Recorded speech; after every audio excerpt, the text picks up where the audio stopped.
Good morning, student. Subject Mathematics, Class 7, Exercise 2.5. Properties for multiplication.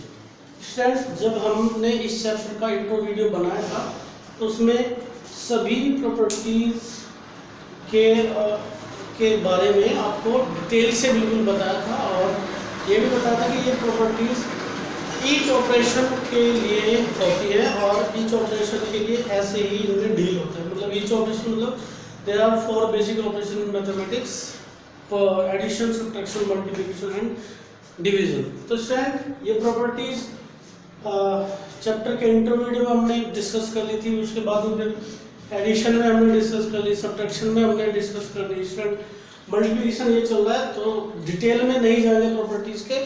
बस आप देख लीजिए closure property, if a upon b is rational and b upon c is rational, तो student जो भी result आएगा, मान लीजिए रिजल्ट x आया अगर वो भी रैशनल हो, तो ये मतलब multiplication of rational number is closure.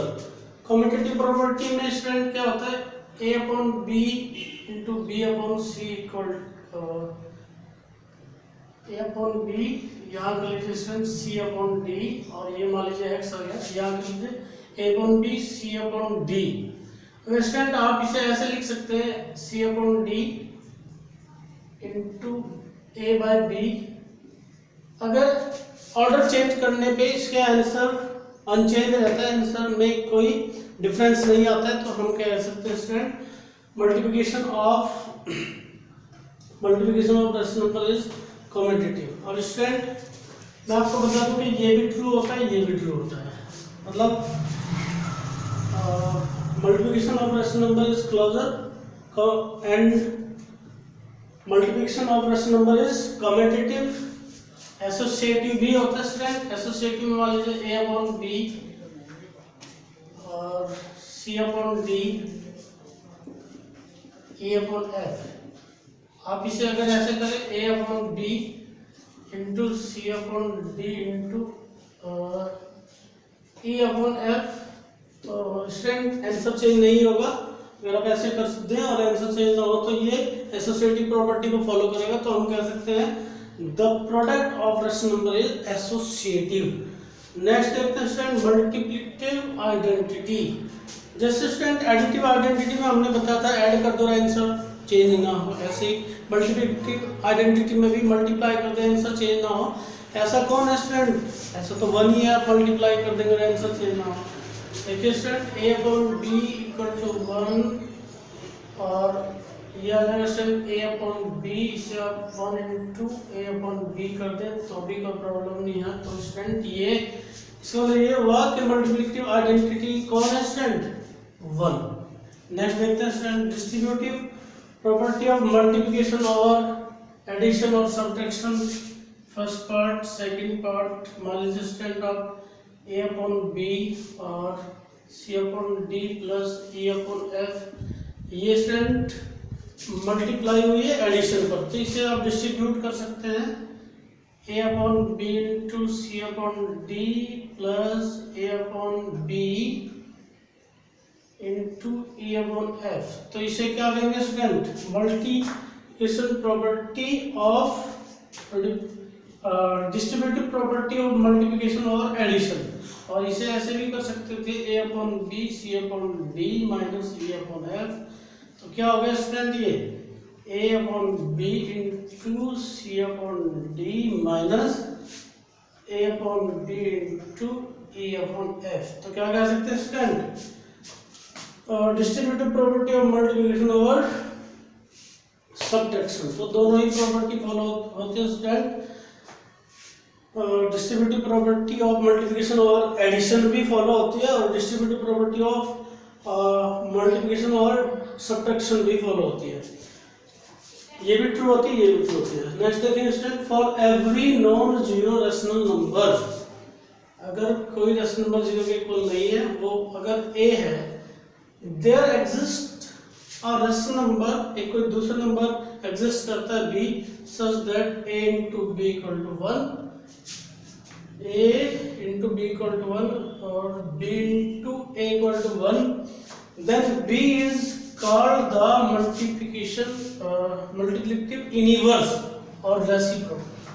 Okay student, जितने भी रेशनल नंबर हैं उनका कोई ना कोई मल्टीप्लिकेटिव इनवर्स होता है, या तो मल्टीप्लिकेटिव इनवर्स को दूसरा वर्ड क्या है स्टूडेंट जिससे याद रखते हैं, रेसिप्रोकल होता है। स्टूडेंट वीडियो पॉज करेंगे, नोट डाउन कर लेंगे।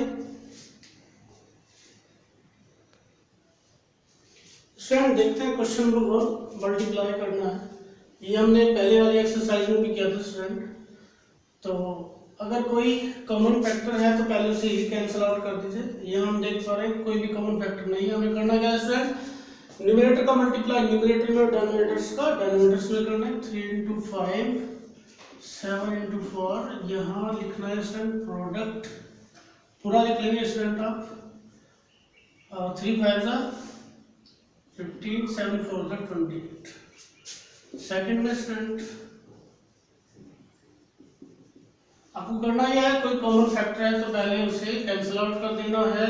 3 4 कोई भी कॉमन फैक्टर नहीं दिखाई दे रहा है तो न्यूमरेटर का मल्टीप्लाई न्यूमरेटर में कीजिए -15 into 3 by 4 into 16। ये हो जाएगा स्टूडेंट 15 3 जा 45 और 16 4 जा 64।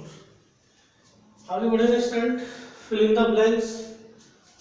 -7 by 3 into 3 by 2। और स्टूडेंट देखिए यहाँ 3 by 2 बाद में था, यहाँ पहले आ गया। और product of rational number is closure. Closure होता है स्टूडेंट तो क्लोजर प्रॉपर्टी के अकॉर्डिंग, सॉरी कम्यूटेटिव होता है, कम्यूटेटिव प्रॉपर्टी के अकॉर्डिंग ऑर्डर चेंज कर सकते हैं। यहाँ 3 by 2 तो ये बचा स्टूडेंट, यहाँ लिख देंगे -7 by 3। इसमें देखिए स्टूडेंट कम्यूटेटिव प्रॉपर्टी के अकॉर्डिंग ही जो सेकंड नंबर पे था वो फर्स्ट नंबर पे आ गया, तो फर्स्ट नंबर पर सेकंड नंबर पे लिख दीजिए। कौन सी प्रॉपर्टी स्टूडेंट के, कम्यूटेटिव। ये भी कम्यूटेटिव प्रॉपर्टी के अकॉर्डिंग और ये भी कम्यूटेटिव प्रॉपर्टी के अकॉर्डिंग। नेक्स्ट देखिए स्टूडेंट -8 by 13। और ये देखिए ये 3 रेशनल नंबर लिए गए हैं हमारे इस क्वेश्चन में।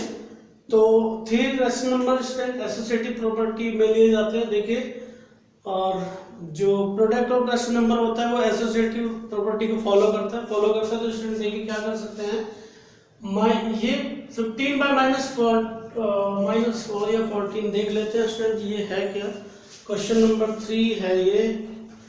3 का पार्ट फर्स्ट में 4 है स्टूडेंट। ये 14 गलती से लिखा गया है तो नीचे हटा दिया हमने। तो स्टूडेंट ये एसोसिएटिव प्रॉपर्टी को फॉलो करता है। तो यहाँ आप कर सकते हैं -8 by 13 into 2 by 5। Okay student, next part देखते हैं। ये हुआ है किससे स्टूडेंट, एसोसिएटिव प्रॉपर्टी से। यहाँ देखिए सेकंड पार्ट और सेकंड पार्ट में स्टूडेंट एसोसिएटिव प्रॉपर्टी से ये अलग निकाल दिया। तो इन दोनों का प्रोडक्ट आपको दिखाना है। 22 by 5 -4 by 11। स्टूडेंट मैं तो नहीं लिख रहा हूँ बट आप जो प्रॉपर्टी अप्लाई कर रहे हैं बस उन प्रॉपर्टीज का नाम भी मेंशन कर लीजिए। नेक्स्ट देखिएगा student, fill in the blanks. ये कौन सी प्रॉपर्टी है स्टूडेंट, अभी हमने प्रॉपर्टी डिस्कस की थी, distributive property of multiplication over addition. Distributive property of multiplication over addition. Addition पे ये सब्ट्रैक्ट हो जाएगा स्टूडेंट, ये इस पे भी डिस्ट्रीब्यूट हो जाएगा और इस पे भी डिस्ट्रीब्यूट हो जाएगा। तो ये -8 by 13 है तो यहाँ आना है 2/5। ये -8 by 13 ये ऑलरेडी रखा गया है तो -8 by 13। और नेक्स्ट स्टूडेंट ये भी सेम प्रॉपर्टी है, मल्टीप्लिकेशन और distributive property of multiplication over addition. यहाँ -5 by 1 का मल्टीप्लाई करेंगे, ये हो जाएगा -5 by 1। और यहाँ करेंगे स्टूडेंट तो ये भी -5 by 1 हो जाएगा आपका। तो स्टूडेंट वीडियो को पॉज करेंगे और नोट डाउन कर लेंगे। मैंने कहा स्टूडेंट जहाँ जो प्रॉपर्टी अप्लाई हुई है उस प्रॉपर्टी को लिख देंगे।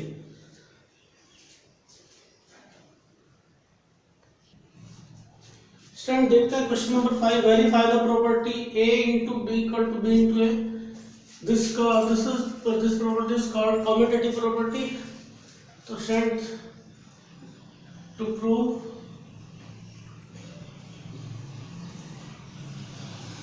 a into b equal to b into a, पहले स्ट्रेंथ ए इंटू बी ले लेंगे 56/27 इंटू 9/28। रेजिस्टेंट कोई कॉमन फैक्टर हो तो उसे कट कर दीजिए।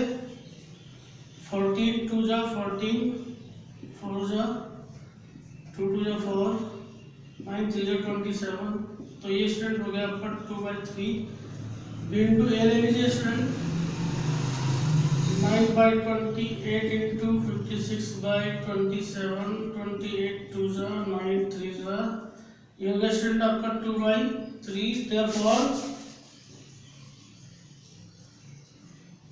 A into B equal to B into a.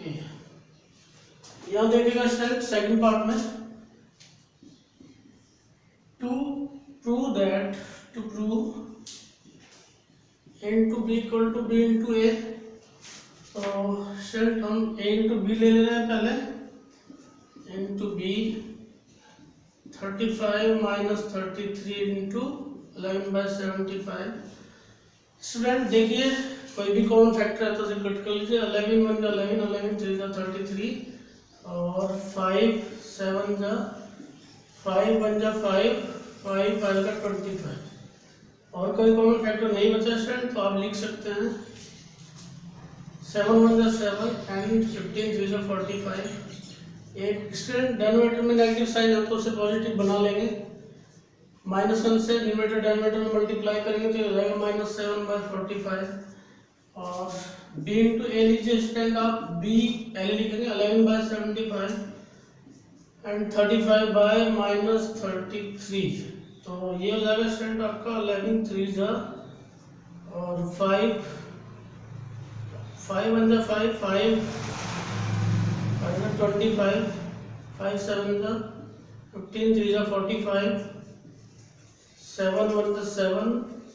Student -1 से न्यूमरेटर डिनोमिनेटर मल्टीप्लाई करेंगे तो ये हो जाएगा आपका -7/45। So A into B equal to B into a. Student आज इतना ही रखेंगे, मिलते हैं कल नेक्स्ट वीडियो में।